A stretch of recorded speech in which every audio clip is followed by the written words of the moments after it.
So, Chelle, I'm a little nervous today, so I'm kind of pounding down joints of my homegrown. I've rolled a whole bunch so that I can just keep smoking them one after another to try and calm my nerves. Power smoking. Right? Because tonight we're having Brittany and Dan on from the podcast We All Pod Down Here. And I want to make a good impression. It's witchcraft.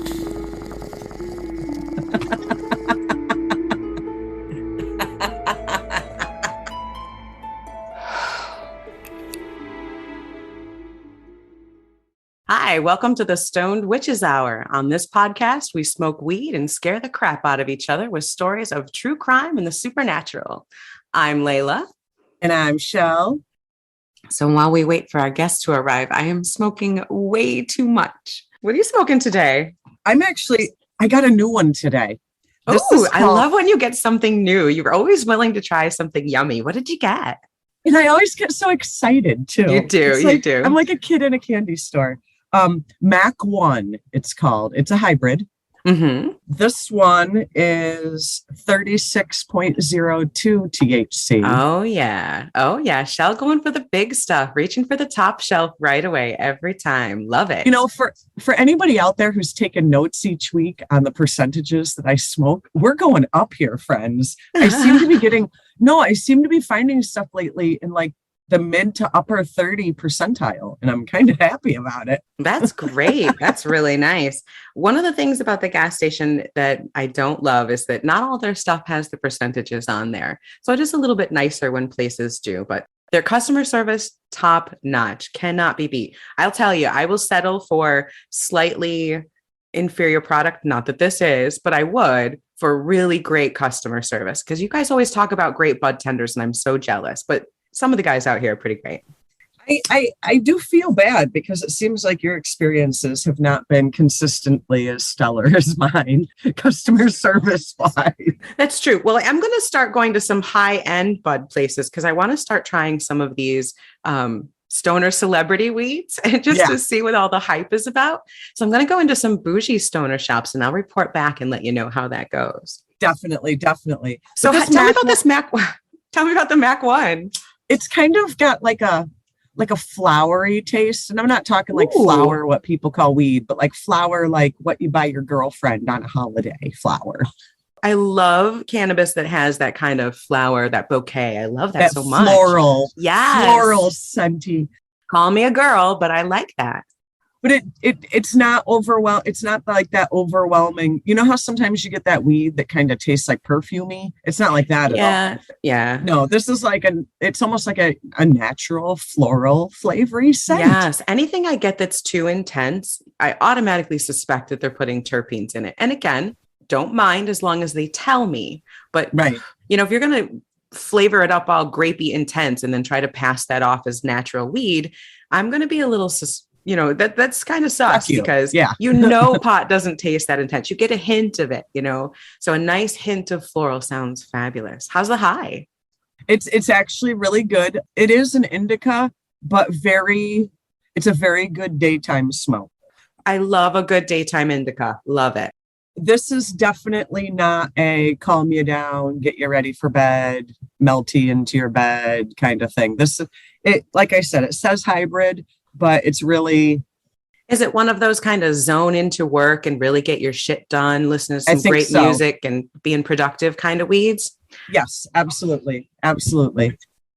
Hey, and that is perfect timing. Brittany and Dan, our guests for this evening, have arrived.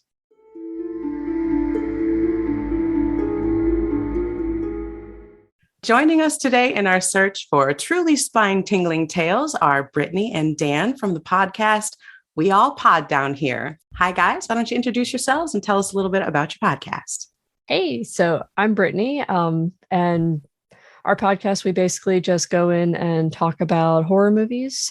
We also do dive into kind of just ranking them sometimes. Sometimes we just review individual movies. And Dan and I are married, so Dan's my husband, and I'm from Maryland originally, but we both live in Florida now. And I kind of really got into horror as a kid. I actually grew up just within about a 5-minute walk of Burkittsville, Maryland, where the Blair Witch Project was filmed. So now that is one of my favorite movies. But before we get in there, let's say hi, Dan. We'll get there. Hi, Dan. So, yep, I'm Dan. So she's certainly my better half. I'm from Monroeville, Pennsylvania. If you're familiar with the town Monroeville, it's probably from Dawn of the Dead. Oh, All the Dead movies are filmed in Western Pennsylvania, where I grew up. So that's how I got into horror, was Night of the Living Dead, and more excellent movies. Yeah, that series of movies will always be my favorite, and what got me into it. It's such a big cultural thing in the Pittsburgh area. So you two essentially got together and got married based on the fact that you were both originally from towns where horror movies were sparked from? Almost. We actually, oddly enough, met because of mutual interest in heavy metal. We have friends that are from all over the world that listen to metal, and they ended up, mutual ones introduced us. So that's how we met. And then now you're wearing a t-shirt of a heavy metal band, and this one's kind of important, right? Yes. So I'm wearing my Self-God t-shirt. It's from my friend Serge's band. He's actually from Ukraine originally. His family still lives over there. And so, of course, with everything going on in Ukraine, we thought we'd show him a little support. He just had a new album come out. So if anyone wants to check it out, we can give you guys the link if you'd like. Definitely. We'll put links to that down in the show notes for sure. And hopefully, does he know how his family is doing? Are they safe? Some of them I think he's found. I don't know if he's found his mom yet, unfortunately. I think his mom's okay. He did find her. As far as I know, I think he might have gotten out of there a little while ago, but before all this madness started. Right. But he's originally from one of the occupied cities that was occupied a long time ago. And his family has seen some really terrible stuff. He's a really wonderful guy. I've known him for a very long time. He lives in Pittsburgh now. That's where I met him, through the metal scene there. And that's how you guys met too. So our hearts definitely go out to them. And again, we will put some links in the show notes if you want to support the band or check them out. Excuse me. If you want to support the band or check them out, we'll have some links there for you. Yeah, so they're really great. They have a lot of pagan themes. Actually, oddly enough, when he did one of his interviews, he got interviewed by one of the big metal websites, because originally they put up an article about some of the Ukrainian bands, and his part got taken down because apparently some Russian bots went to them claiming that he was supporting neo-Nazis and stuff. But but what they found was that what they were claiming was, quote unquote, supporting neo-Nazis was actually a pagan symbol in a photo that he was in. And they were like, look, it's a Nazi symbol. And it's no, this was a totally pagan symbol. It had nothing to do with Nazis. So that's a big problem with some of the symbolism, is a lot of the old Norse symbolism, a lot of old Hindu symbolisms, all symbols have also been co-opted by Nazis. So, you kind of run into a little problem there. Not that I'm saying all, I know some heavy metal has to do with Old Norse things. I just throwing that in. It's a big thing for sure. There's entire subgenres of metal dedicated to that. Really? I didn't know that. Now, Brittany, can you tell us again one more time, what is the name of the band? His band is called Self-God. Okay. One word, Self-God. Yep, Self-God. It's one word. So, and we're going to have a link put up on tag to this episode for them. Awesome. Yeah, thank you guys. Cool. Yep, sure. Thank you. Now, you guys talk about horror movies, and you talk.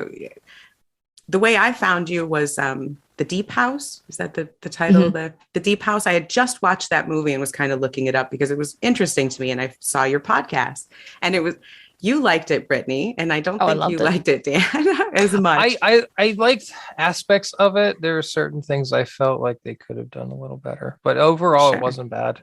There's just little details, the whole premise was brilliant. That's what I liked about it. I think kind of the horror of the relationship itself, getting trapped in that. But again, different podcast. But so I do have a serious question, though. Very, very important question for my horror movie aficionados here. Who is it that dies first the most in movies? Is it the stoner, or is it the person who is having sex? Oh, I think it depends, but I would say that's a tough there's one, probably right? somewhere it's across. There's probably somewhere it's across, but I would say probably the stoners would die first, mostly. I knew it. Why? My guess is because the stereotype would be that they're just so relaxed and not paying attention. They're kind of out of it, not paying attention to their surroundings, kind of thing. Maybe they're just kind of zonked out. But yeah, have you guys seen the Rise of Leslie Vernon? No, I have not.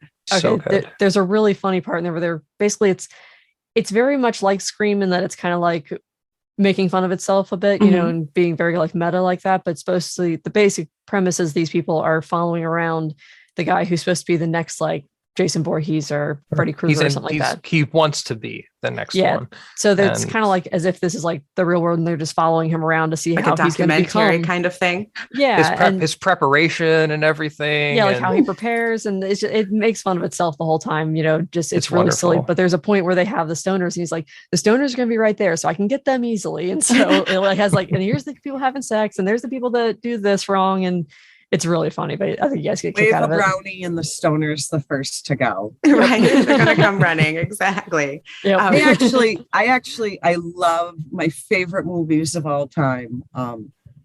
Is the Friday the 13th series. Granted, the more they make, the worse they get. Like Jason should never be in Manhattan. I'm just saying. Or in space. In space. But that's where it kind of got ingrained in me that if you're having sex, you're the first to go. Yeah. First to go. Jason's going to get you. And Michael Myers gets you too. That's right. Yeah. But as a side note, I thought it would be very interesting to point out to you guys today is our guests that this past Halloween, my boyfriend and I went as Jason and Michael. He's a big Michael Myers fan, so he was Michael. And I was Jason with pigtails, but it was cute. It was cute. I love it. That's awesome. I might have had the pigtails, but I had the machete and the whole bit. Yeah. She's the most adorable serial killer you'll ever see, I think.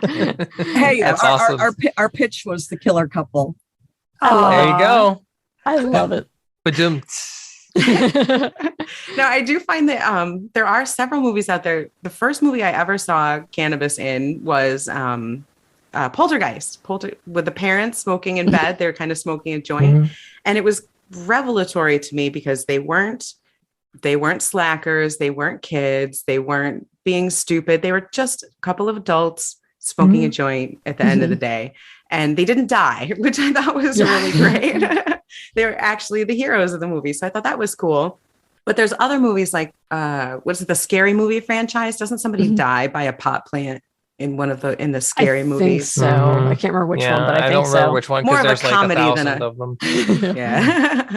So, but do you guys have a favorite horror movie or anything?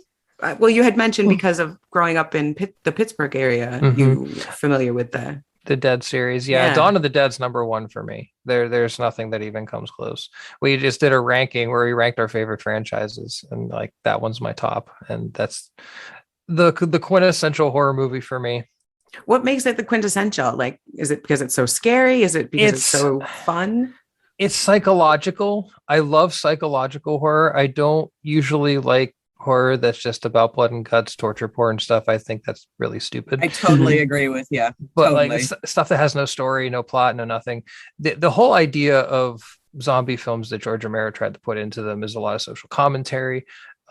They placed it in a mall because he looked at people in the mall and thought they looked like zombies just walking around store to store. And the whole like he was like the anti-consumerism kind of thing, and how it's messing up a lot of things in society.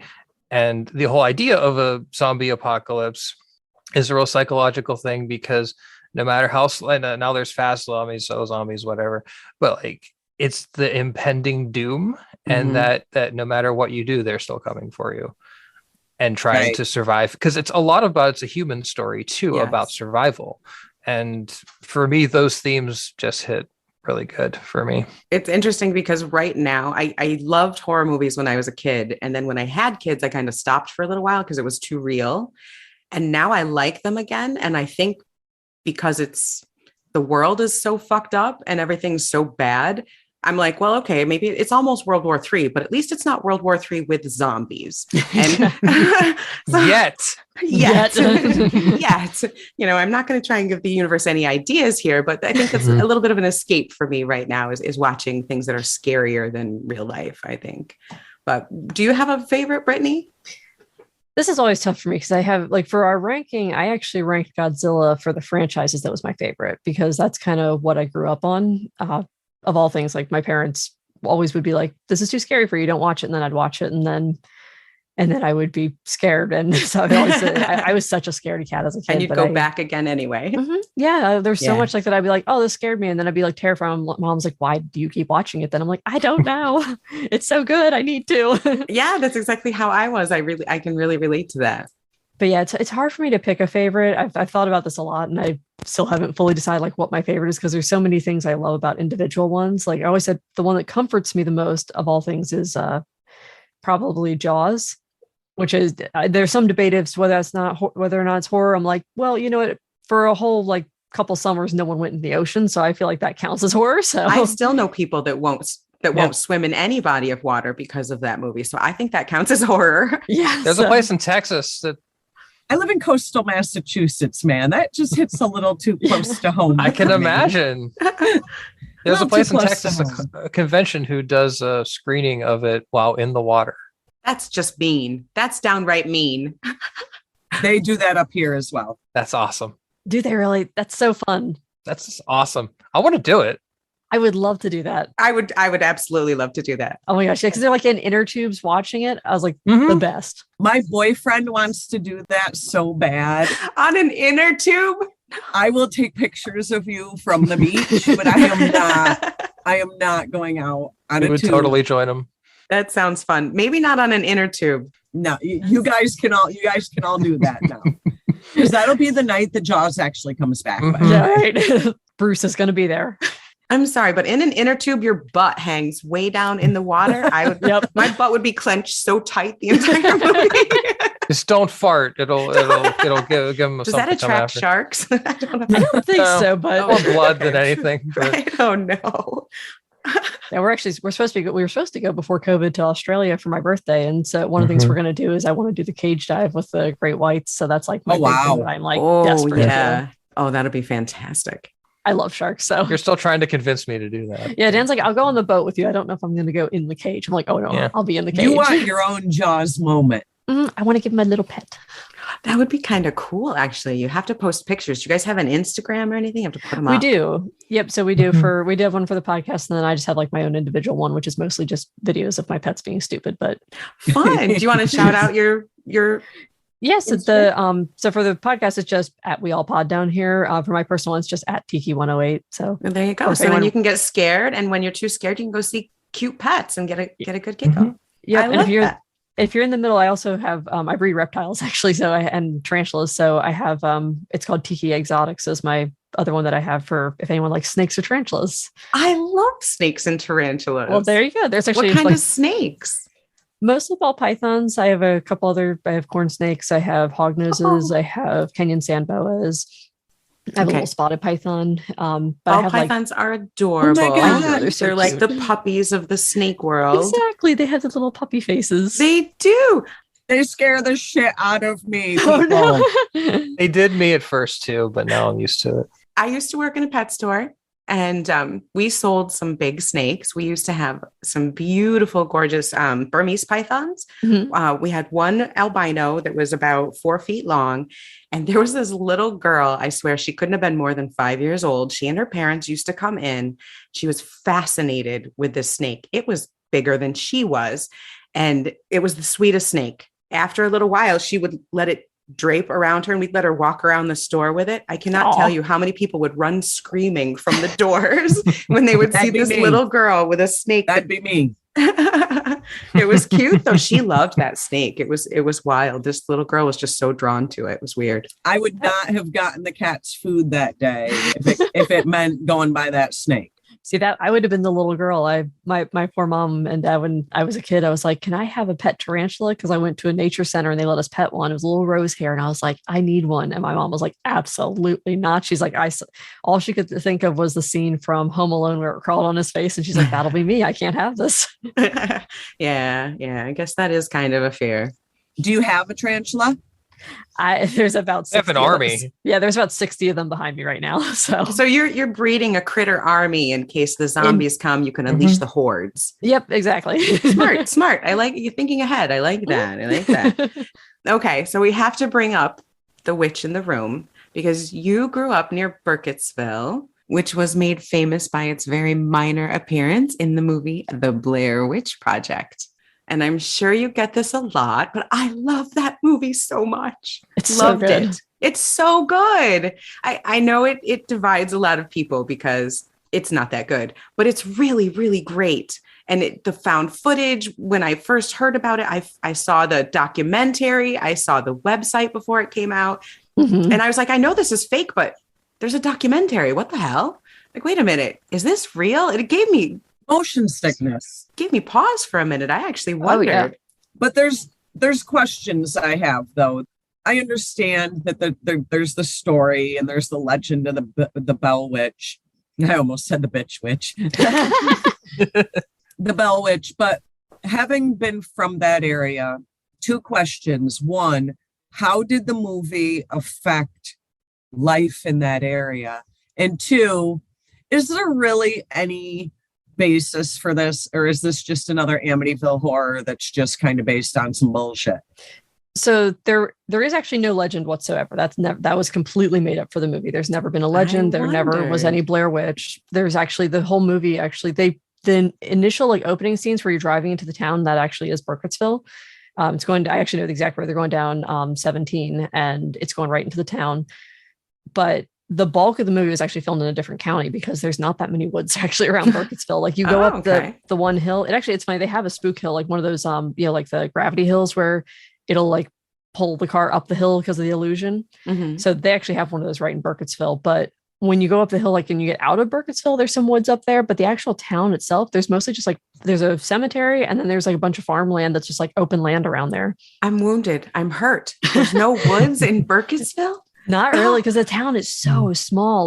Like I actually, where I grew up technically my zip code was Jefferson. Like I could walk 5 minutes and be in Burkittsville, mm-hmm. but we had 15 acres that was almost all wooded. So around our whole house was woods. And when the Burkittsville Carnival would come around, the carnival would be playing music and you could hear it through our woods.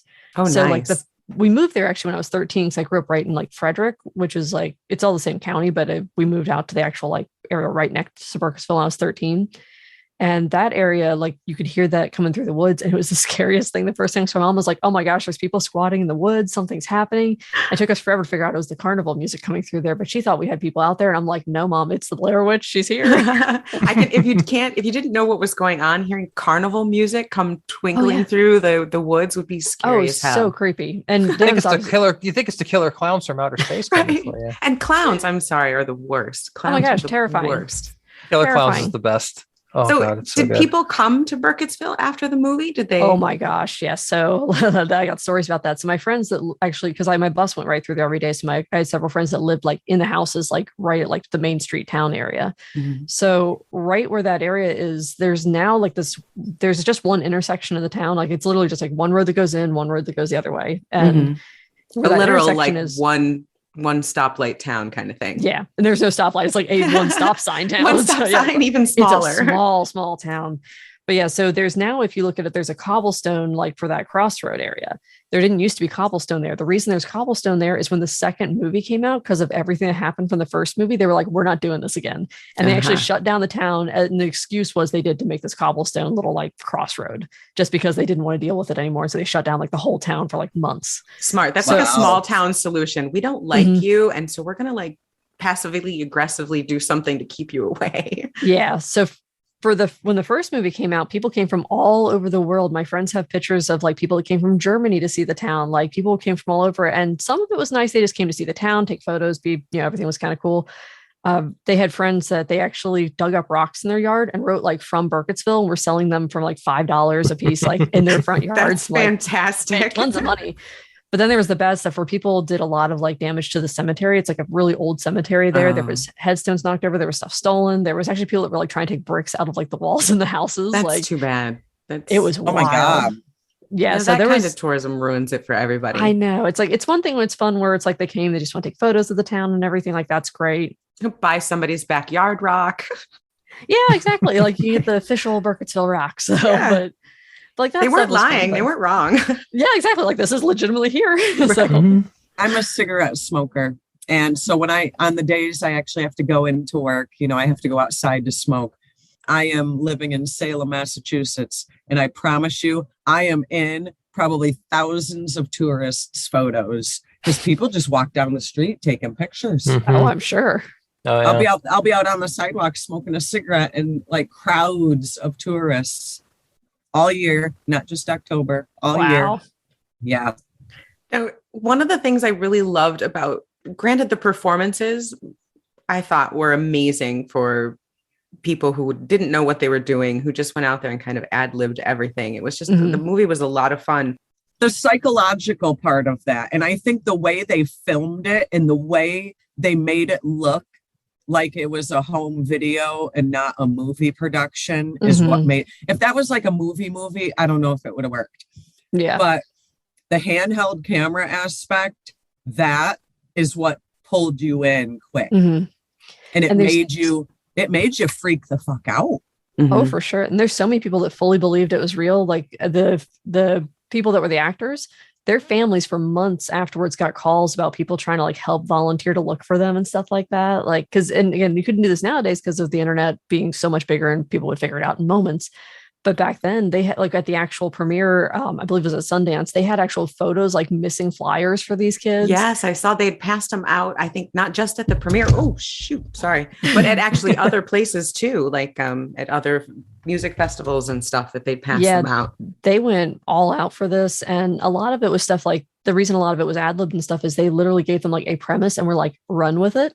And the real famous scene where they have the woman that's telling the story of the Blair Witch, they still don't know who that was. Like, they haven't been able to figure out like who this woman was they were interviewing, because she just kind of like made that all up on the fly. They just told some random town folks that they're like, here's what we're going to be doing, like mess with these people. And they just ran with it. Yeah. And the woman, like the little, like the little boy's like, no.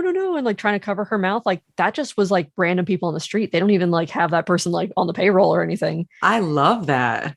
And like the scenes with where in the woods where like they like rattle their tents and stuff like that, they didn't tell them that was going to be happening. They would just randomly decide to mess with them at various times. And so these people probably were genuinely like, they knew this was going to happen, probably a little freaked out anyway, but just being out in the woods and just having random stuff happen to you, be like, was this the producers or was this someone else, you know? Right. That sounds like such a fun, scary movie to have made. But yeah. So the Bell Witch, like I had heard, okay, Blair Witch is fake. Everybody knows that. But I had heard rumors that it was based on a true story of the so-called Bell Witch. Is that a true story or? So the Bell Witch story is totally separate. That's actually, I want to say that is Massachusetts also, if I remember correctly. But the Bell Witch is one where it's a story of, that was like in I believe the 1700s. I'd have to look up all the details.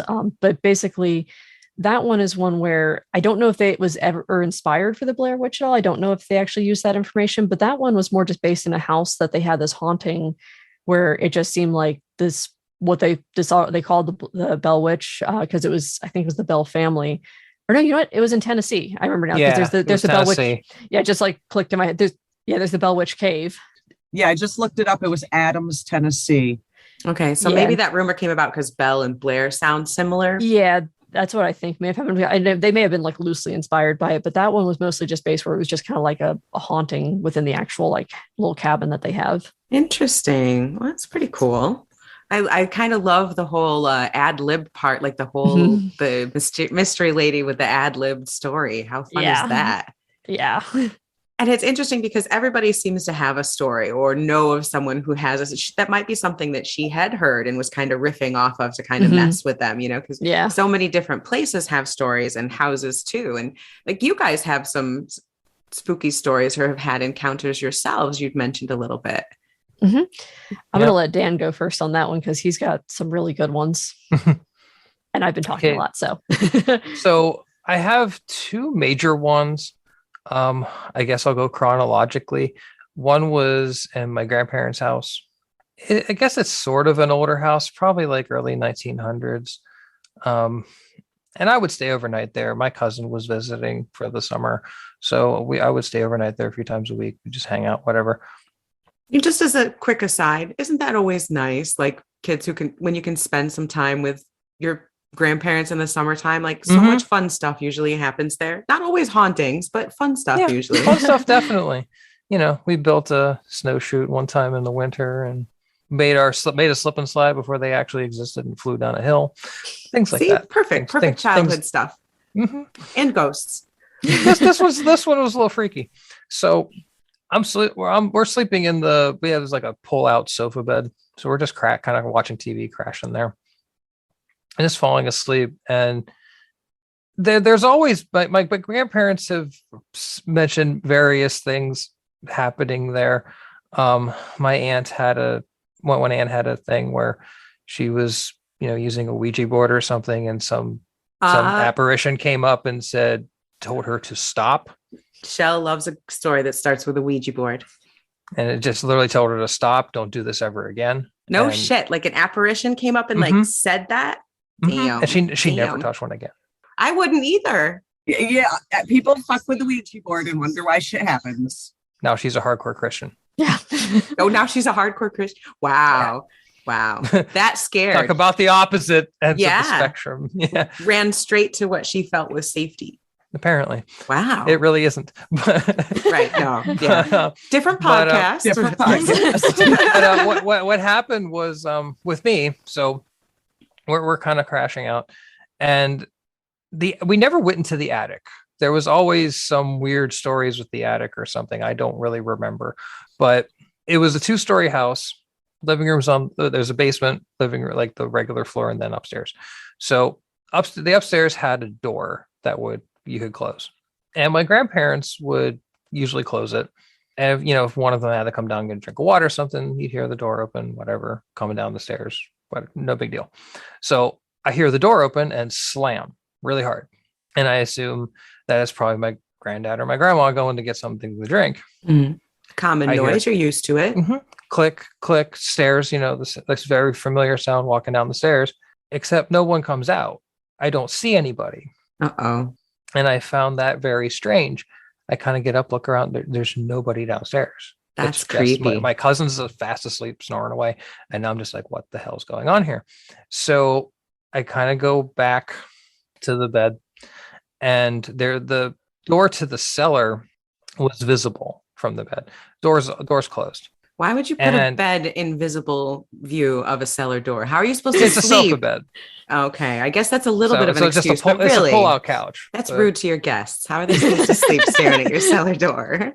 But it's kind of in a hallway. So like the main entry hallway, and the door is kind of on the right. And I'm just like a little freaked out because this isn't normal. And then I see the door creak open and slam really effing hard. You saw it? Yes. How old of a kid were you?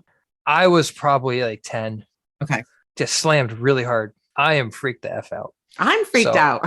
So I just throw the sheets over my head. And smart move. How is that saving you? No, that's smart. Blankets are safety. No, that it's good. It's total ignorant, like childhood ignorance. I can't see it. It can't hurt me kind of thing. See, I disagree. I think it's the power of the blanket. You've seen enough horror hide under the blankets. You know you're safe under there. It gives blanket you talisman forts. Protection. Yes, blanket forts are the best too. That's right. So I'm freaked the fuck out, and then all of a sudden, like I heard the clipping and clopping down the stairs into the cellar. Oh no! And then I hear the clipping and clopping going back up. Oh shit! That's worse. Yeah. And I heard the door creak. I heard it slam. There's nobody around. What the fuck? Did the demon want some water? Oh my goodness. I don't know why they're going in the cellar. It's just my grandfather's workshop, but there was a lot of sharp tools down there. I was hoping no one would come out with one. But then it went to get a weapon? You let it arm itself? Oh my goodness. It did not come back with a weapon, thankfully. Oh, thank goodness. You never know. But I'm freaked out. And a lot of times when people who have experienced something like that, if the spirit is whatever is near, that you get that cold, paralyzing feeling. Yes. Mm-hmm. So this is in the middle of the summer, granted. There's no central air conditioning. The house is hot as heck. And I just get this chill, like this bone down to the bone chill. And I'm just paralyzed. Like I can't effing move. I'm just like, and then it kind of went away. Nothing else happened. I didn't sleep very well that night. And I talked to my grandparents the next day, like, did you come down at about like 2 a.m. to get a drink of water or anything? I'm like, no, we didn't. We just slept through the night. Like, what happened? They didn't notice a thing? No, they were out cold. And I'm like, you're not going to believe this.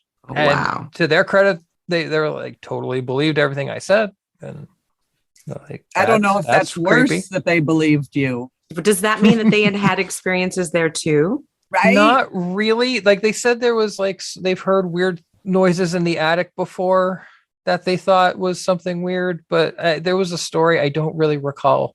But something you're just a trustworthy kid, so they apparently weren't think I didn't really get into any trouble. I didn't lie. I still don't. But cool.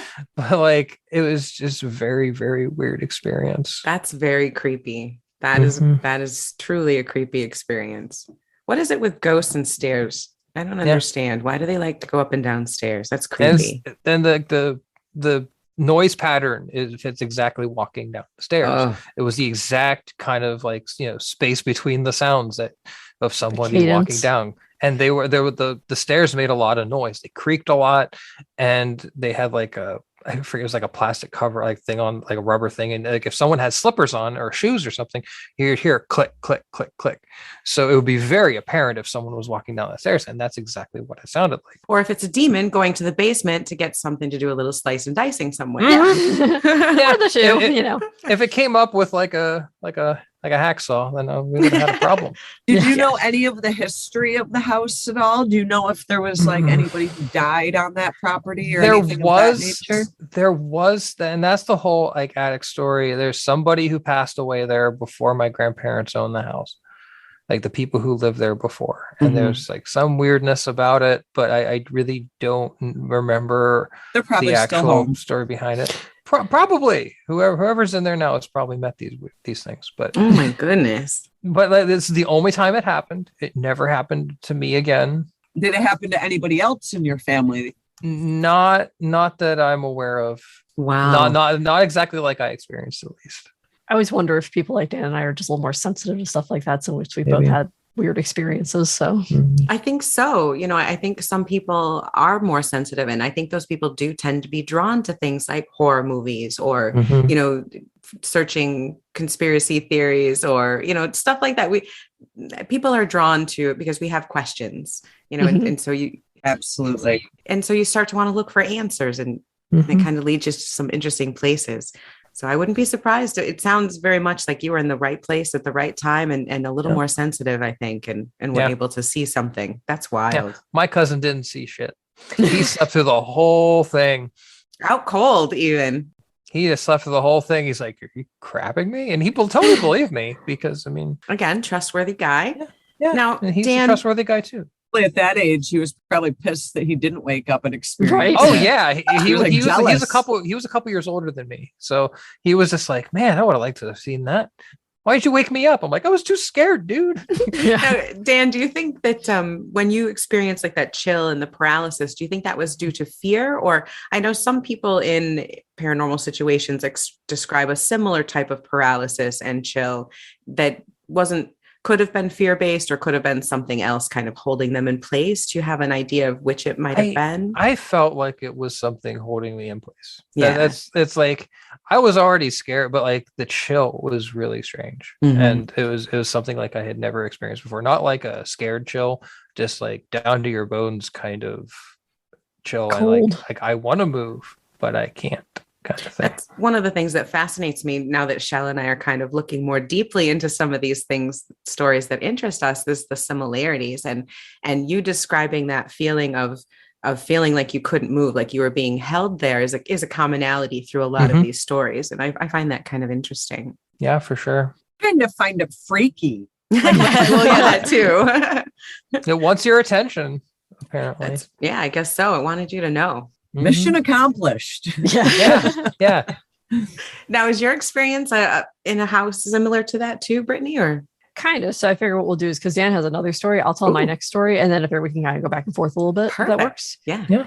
So I'll tell my story from when I grew up, where the house I grew up in. So this is the one we moved out to that's near Burkittsville. So that house was built in 1863. So already it's, we celebrated its 150th birthday there. So wow. Very creaky house. Like the wood was very, like you walk on those floors, you heard it. It was almost all original stuff there. Like there was a mudroom that was, and like an extra bathroom that was eventually like added on as an addition. But the bulk of it was like the original like floors. Like you could actually see like the grain and everything from it. They've The banister was like the original cut from the house when it was first built. So you see that more often on the East Coast. The East Coast tends to have a lot of older houses, farmhouses that have a lot of the same trim and everything. Out here on the West Coast, the house I'm living in, we're the second family to live in it. And there was nothing here before. And that's pretty common. We have all the pretty boxes neighborhoods, from the weeds opening. That's here. I live there. Yeah. All the ghost permeated houses over here. Right. And so it's interesting, houses on the East Coast do tend to have a lot of that history. So well, the houses in Florida don't have as much of the history. Yeah, because we live in Florida now and we have a house that was just built in like 2007. The advantage, though, it does not have stairs. So there's no stairs for things. No stair ghost. So. Yay. And we don't have basements. No basements. Yeah, because of the sand. We wish we had a basement. Yeah, but you also can't hear them coming because you guys don't have old enough houses that are going to creak and crack. This is true. You're not going to hear these things coming at you. I would hope one of the dogs would pick it up and freak out. But there you go. But at the same time, no basement, no stairs. I mean, you're kind of on an upside even without the creaking. Exactly. So, but the house I grew up in did have stairs, did have a cellar, basement kind of thing. The basement you had to actually go outside to get to, which was even creepier. Anyway, yeah, and it was very much like the one side of it had a like actual like concrete floor, but then you went around like the corner side, and it was literally just still like a dirt floor on there. So a cold cellar where they would store food and stuff. Yeah. Yep. Exactly. Yeah. And bodies. Yay, Dan with the horror I know. reference. But so because the house was built in 1863, so of course, dead center of the Civil War, like where that house was. If you went about 20 minutes past Burkittsville, you went right into where Sharpsburg is, which is where the Antietam battlefield is. So it's like one of the single bloodiest days of the war. You go right up, about 30 minutes north, you're in Gettysburg. So there was a lot of things that happened. Like there's still like original, like you can still see like the original like stone walls that they had built for the for like a lot of the Civil War and stuff. From a rough neighborhood to begin with. Pretty much. So yeah, so a ghost superhighway. So much history. There's so much history, and there's a lot of this kind of activity there probably because of the Civil War. Yeah. So, and of course, I, being the kid I was, my mom had her original Ouija board that she got in like, I think the 60s that she let me play with because I don't know why. She's worried about me being scared. And then she's like, here, have a Ouija board. Have fun. So it's so you're saying your mom would do. I know my your mom's wonderful. She's the sweetest, but she's just so silly. It's like stuff like that. I'm like, why? She's an Aquarius because it's something I would do. I'm so bad at the days. So she was born in September, early September. Definitely not. Okay. So I'm terrible with which ones are which. I know I'm a witch and I'm bad at it. I know the Sagittarius. Sagittarius. That's the only ones I remember. So, but yeah. So what happened to me? Oh, sorry. What were you gonna say? Oh, I was just going to. So she gave you an antique Ouija board to play with. Yeah, just don't scare yourself. Yeah, pretty much. So how do I not scare myself? She actually gave it to me originally when we were in the house we were in before, which that one was like we owned that house from like the moment it was built. So that one never had any weird things happen there, of course. And then when I'm 13, she's like, let's move to the country and Ghostville. See house. Yeah, with ghosts. So a Civil War era house.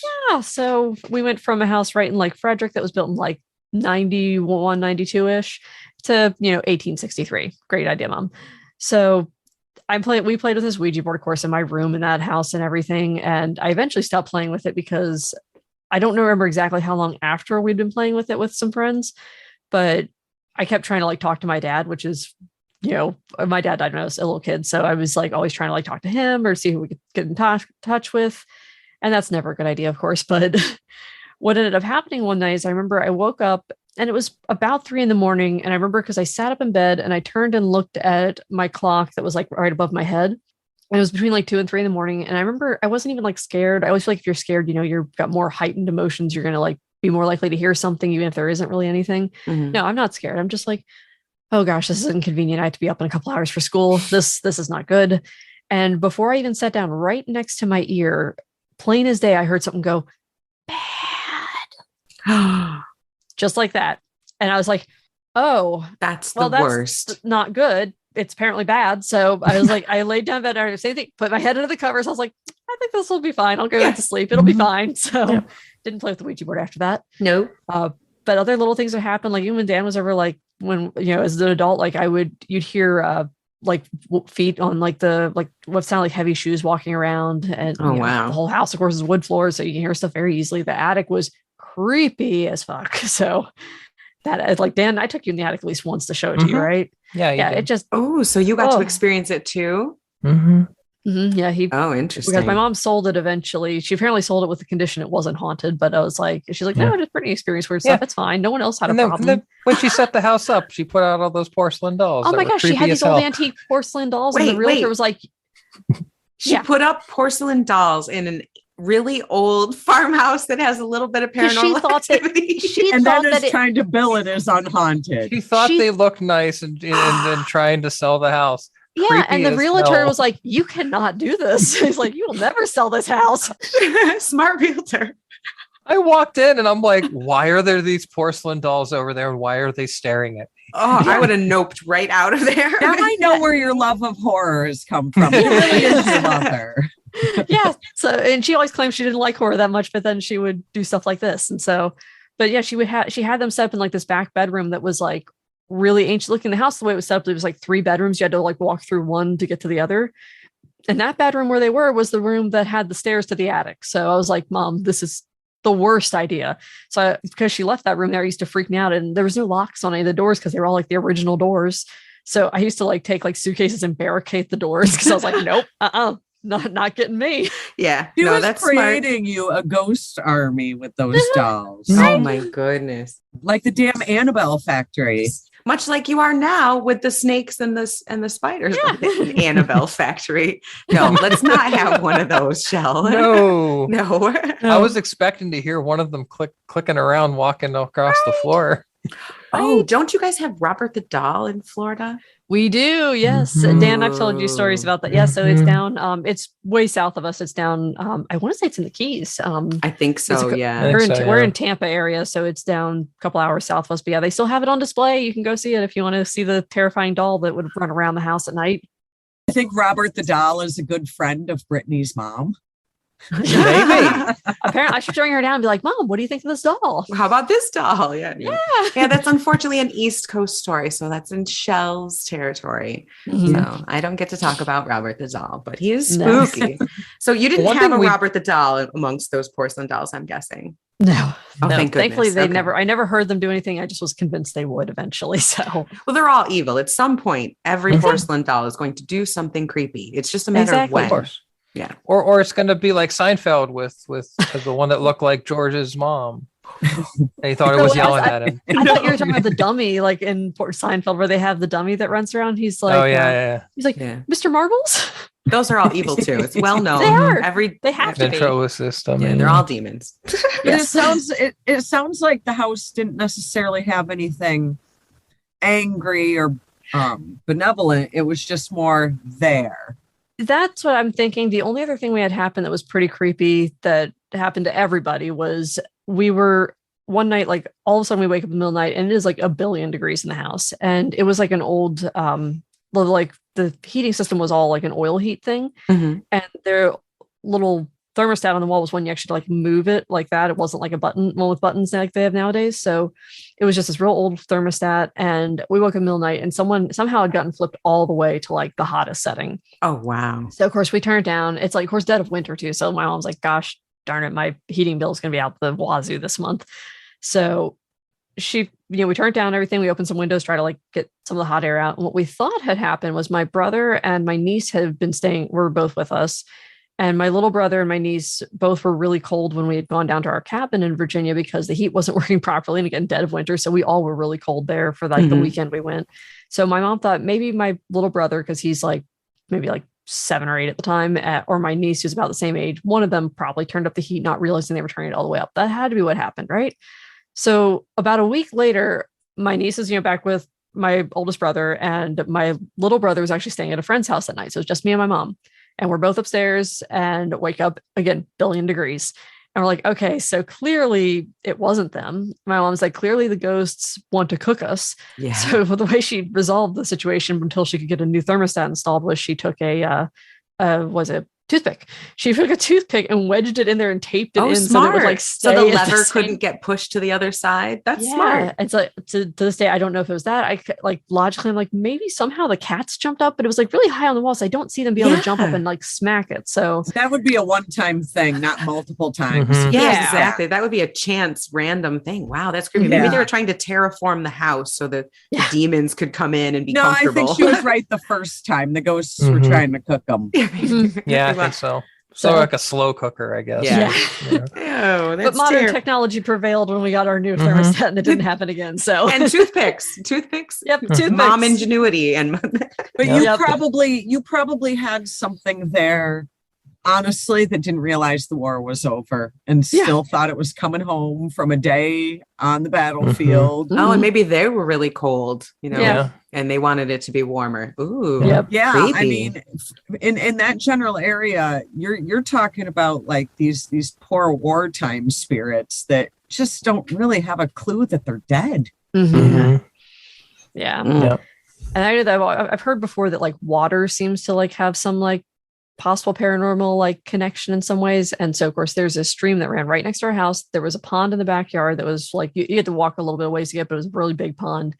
And apparently it was on some kind of natural spring. So like if it rained enough, you'd start seeing water bubbling up from the ground.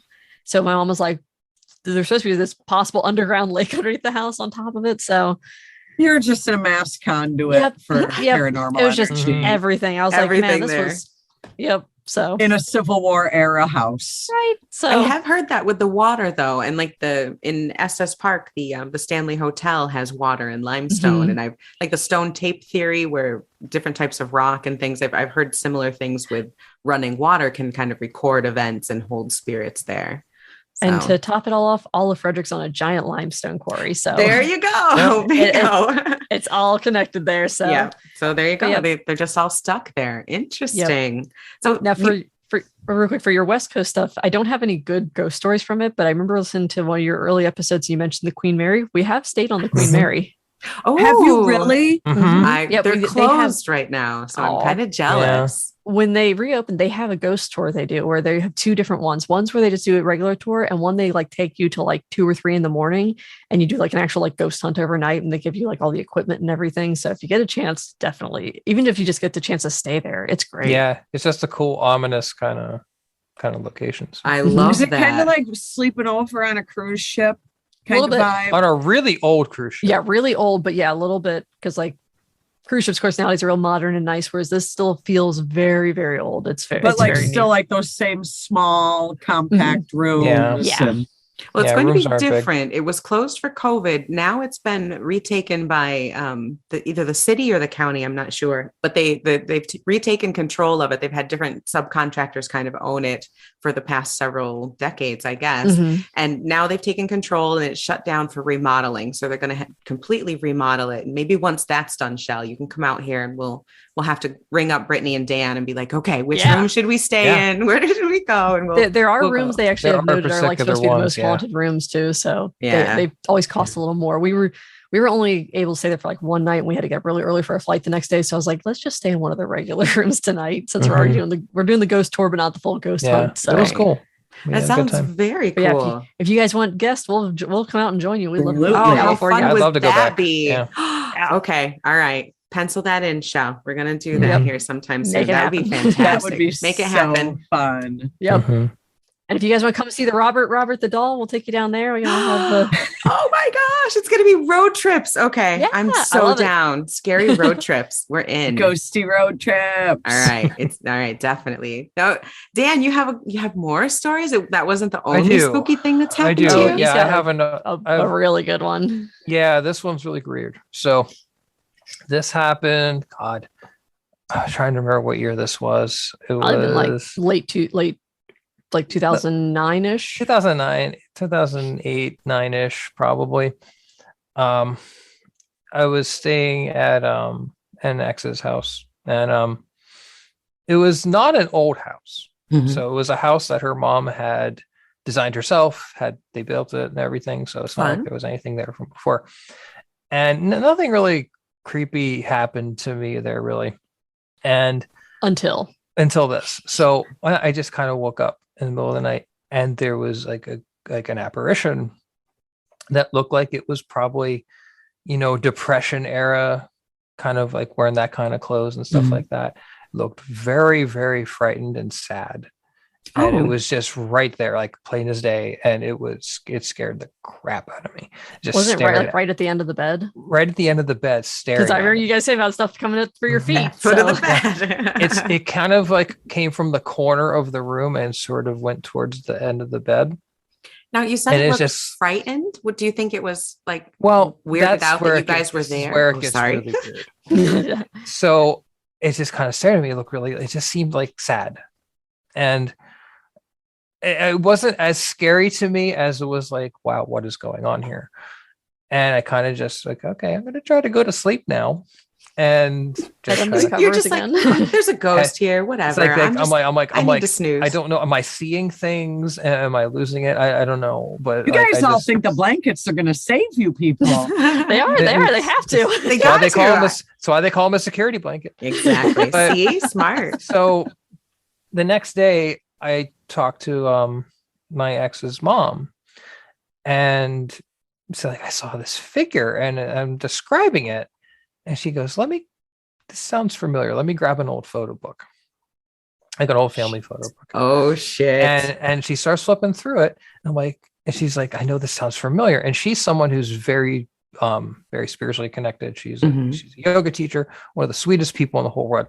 Just so, have good contact with her to this day. Cool. She's like, this sounds really familiar. And she's like, does it look like this person? And I'm like, that's it. That's no shit.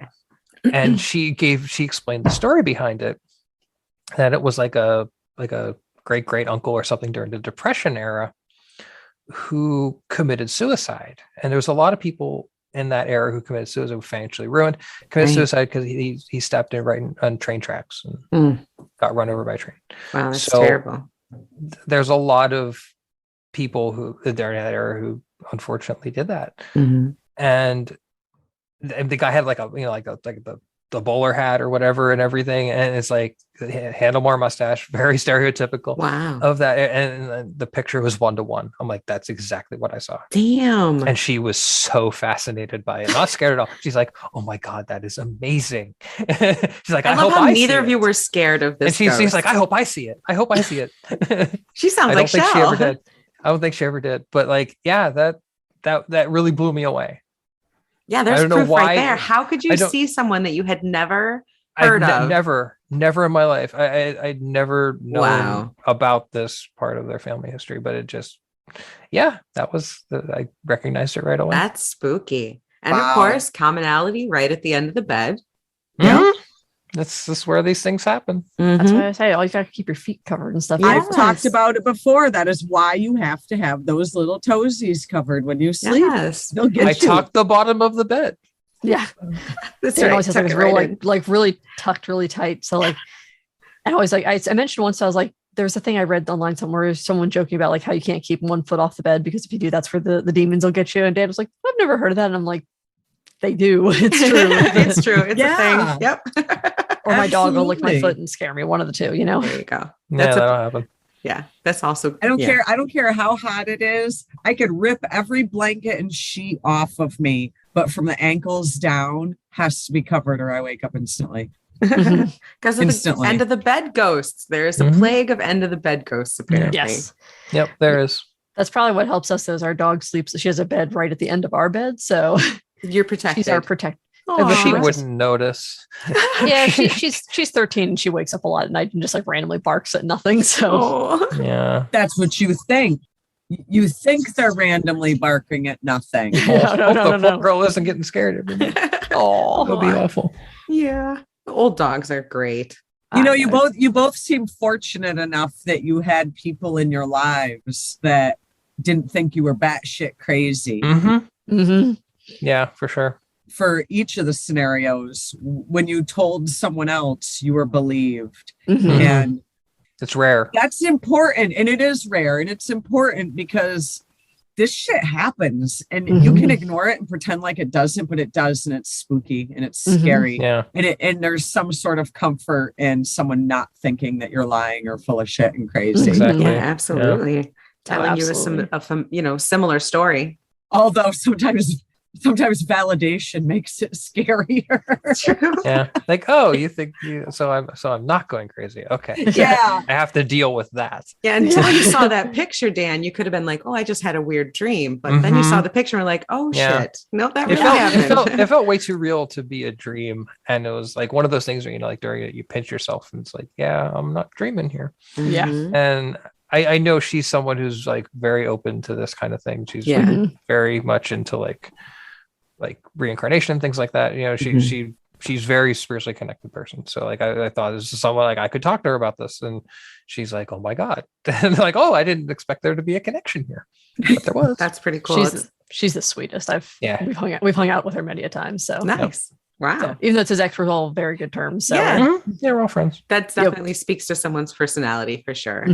What type of person they are, if you can get along like that. Yeah. Yep. Do you have a story too, Brittany? Yeah, I have another one. So this one's kind of sad, but it's like always been a very big comfort to me. So as I mentioned earlier, my dad died when I was a little kid. I was 7 when he died.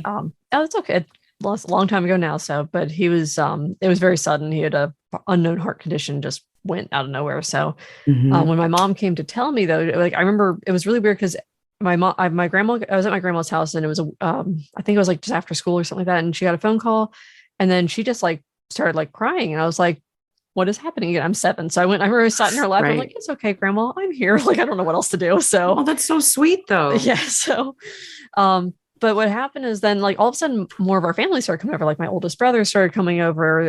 They're technically my half brothers, but I just call them my brothers. So they all started coming over. A couple uncles show up and I'm like, what is going on? Everyone looks upset. No one's telling me what's going on. My mom apparently like wanted to be the one to tell me. So she finally shows up and she takes me outside and it was like my grandma had this she had a porch like right off her back, so it was like you could come out like from the top level or the bottom level kind of porch. And on the bottom level, there was this really nice little swing you could swing on. And I remember she sat me down in her lap and, the best way she could tell me was she's like, today Daddy went to heaven. And like, I just started crying. And all of a sudden out of nowhere from behind me, I hear his voice say, you're an angel too. And I remember turning around and being like, because my first thought was someone has played a horrific trick on me. And of course he's not there. So and I remember telling my mom, and she's like, well, maybe that was Dad trying to comfort you. And so like, make me I've cry. Never been, oh my goodness. Yeah. No. And I'm not super like religious, but I always felt like that, like the angel idea was kind of more just like, you're my angel kind of thing, like in a loving way. So yeah, that's always been a huge comfort to me. There's at some point I've been planning to get like a tattoo on my back that says that, but I want to put like bat wings with it because I always felt like my dad. I love that. My dad enjoyed the fact that I was a weird kid that of course he did. Tarantulas and stuff like that. I have chills and I'm crying at the same time.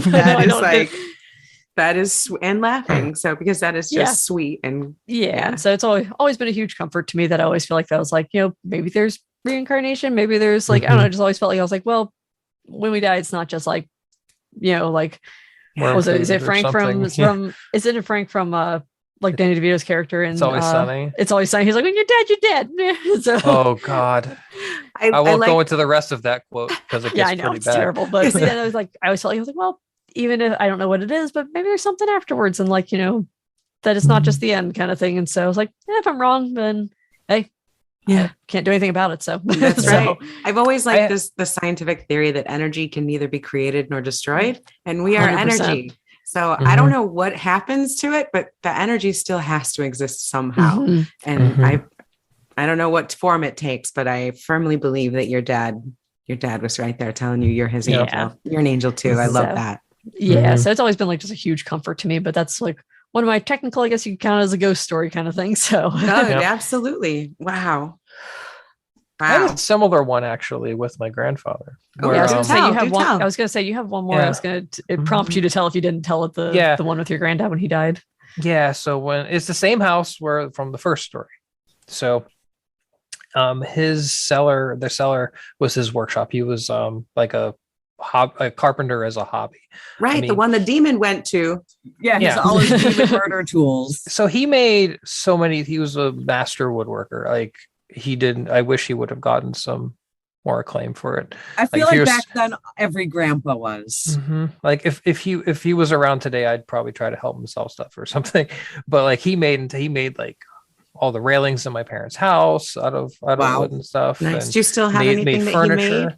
Yes, absolutely. There's actually right by my desk here, there's a wooden picture that he made. He did a lot of wood burning and stuff. And my grandma was a pretty good painter, and he did one of the Simpsons, the family. And it's a wood carving of the Simpsons. My grandma painted it. So that's I have awesome. That. I have other things, he's little knickknacks he's made too. There was a board game he really liked called Triominoes, and he made a wooden version of it. I still have that. Cool. It even has some old like score sheets with it. Yes, I've seen those when I was a kid. So I never got rid of those.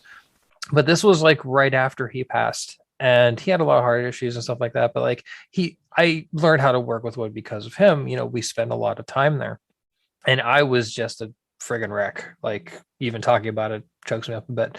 But like I was just so distraught, didn't know what to do. He was my best friend, so I didn't know what to do. And I just felt this warmth, and I hear whispers like, it's all going to be okay.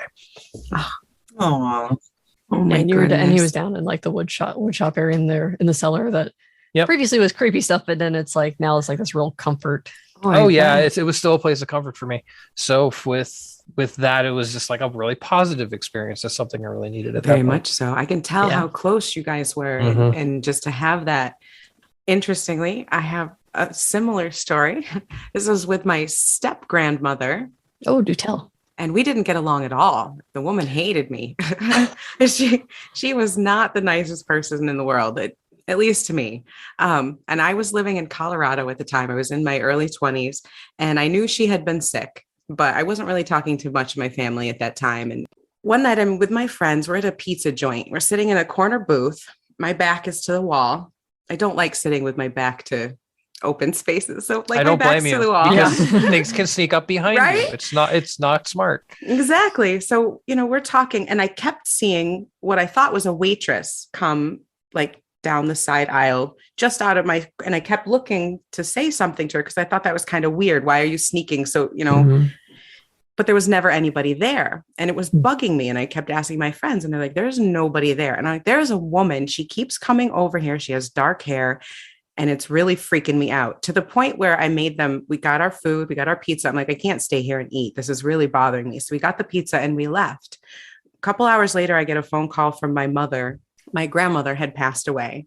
And I was like, no shit, what time? And it was the exact time we had been at the pizza joint. And to this day, again, it's kind of a comfort because I was sure she hated me, but I think she came to say goodbye. And honestly, the healing that did was huge. And I'm pretty sure I never saw her. It never happened again, but it was the same moment that she had passed away. And I'm sure she came to maybe say, I'm sorry or something. I don't know, but just knowing that she came to see me was a huge comfort. For sure. That's awesome. That's beautiful. I've heard of that a lot. They call it a crisis apparition, where right when someone's like about to die, they'll have something like that happen, where there's someone who, even whether they were close or not, like will just like appear to them, and they're like, and then they'll always find out it's right around that exact time was when they passed. So, that's wild. I didn't know it was a thing. Thank you for that. If you look at it, it's called a crisis apparition. It also could have had something to do with, it's kind of like when you call somebody on the phone, if you're in a situation like a crisis apparition situation, you're going to call someone who is going to pick up. And Laylla is sensitive enough to those types of things that Laylla would have picked up. Whereas maybe other folks in her family might not have picked up that message, whereas Laylla would have. Yeah. So it might have been, I'm going to someone who I know is going to hear me. Yeah. And you know what I mean? With you guys, with Dan and Brittany, you guys, again, I feel are very sensitive to that type of thing. And so, and not just that you were super close to that person, but also because, again, they knew you would pick up, they knew that you would see that or get that message, and you needed that message. I think I needed that message. Yeah. For sure. Absolutely. But I do think sometimes it does partially have to do with who's going to hear the message. Let me go to who's going to hear me. Yeah. I could see a lot of people in my family not receiving said message. So right. But you would have. And you would have. So you would have been like the go-to for the family. Yeah. Oh, that's kind of a neat theory. I like that. You know, I do too.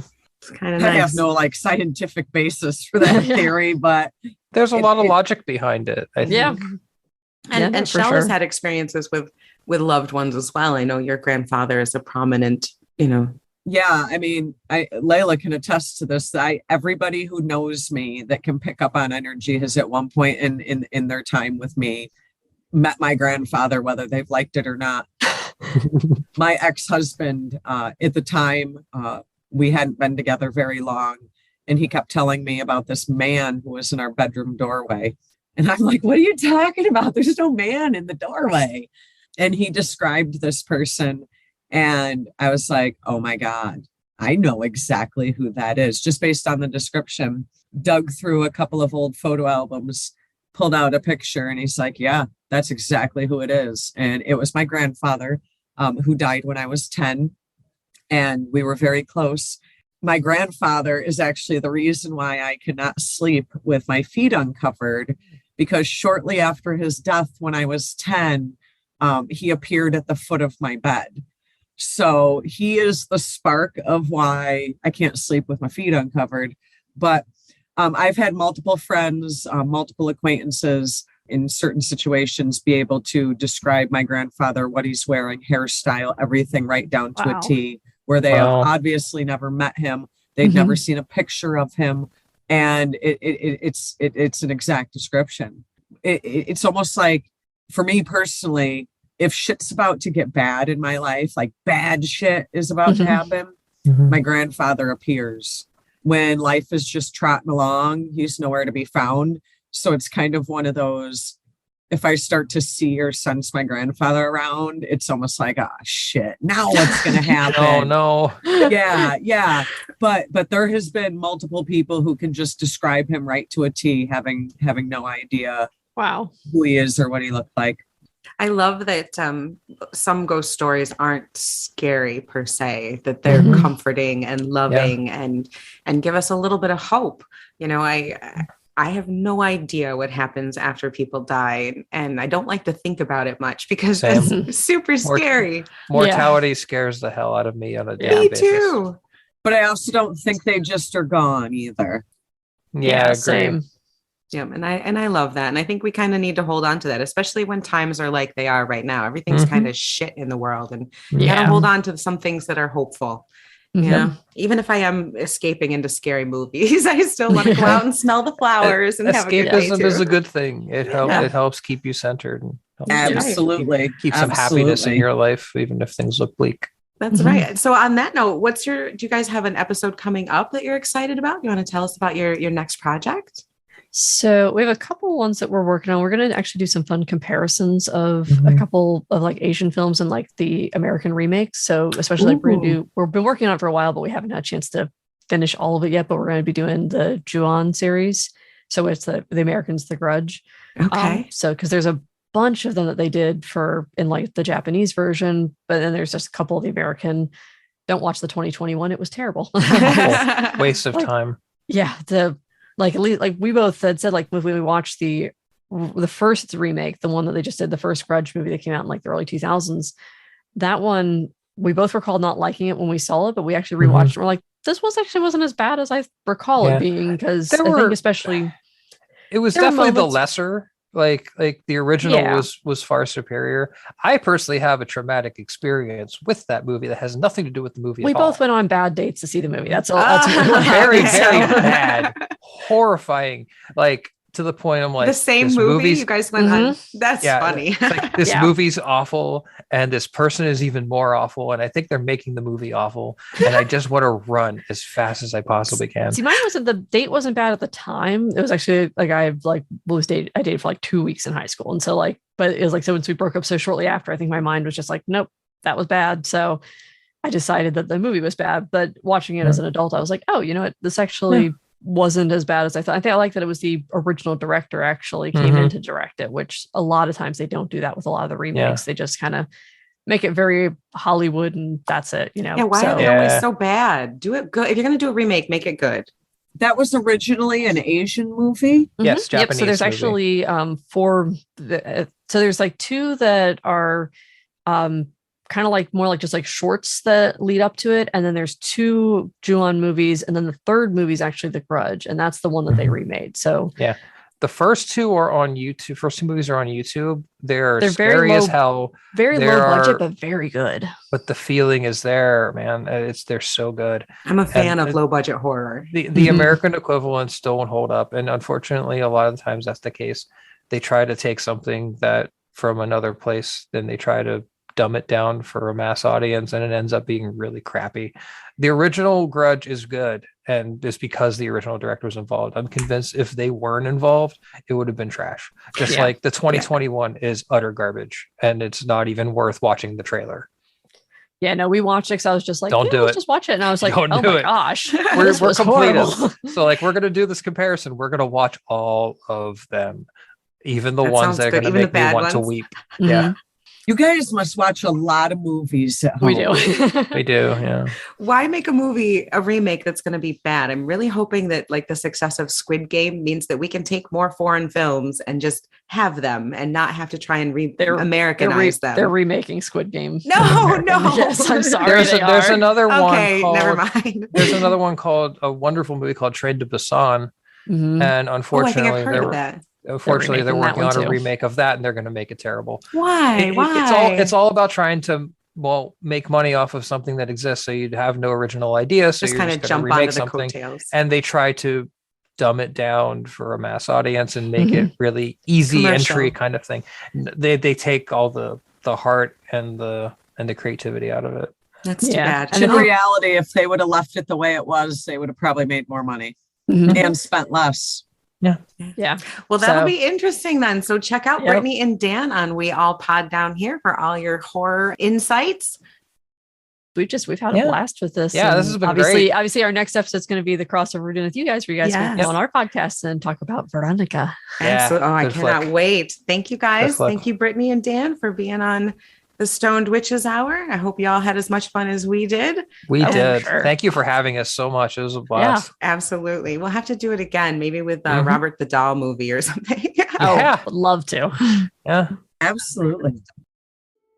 Thank you for listening to Layla and Chelle and our special guests, Brittany and Dan from the podcast We All Pod Down Here.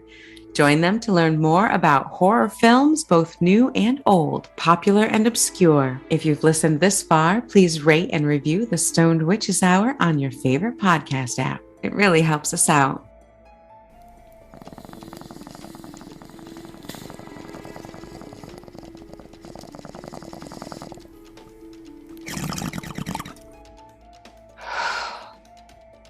Spook you later.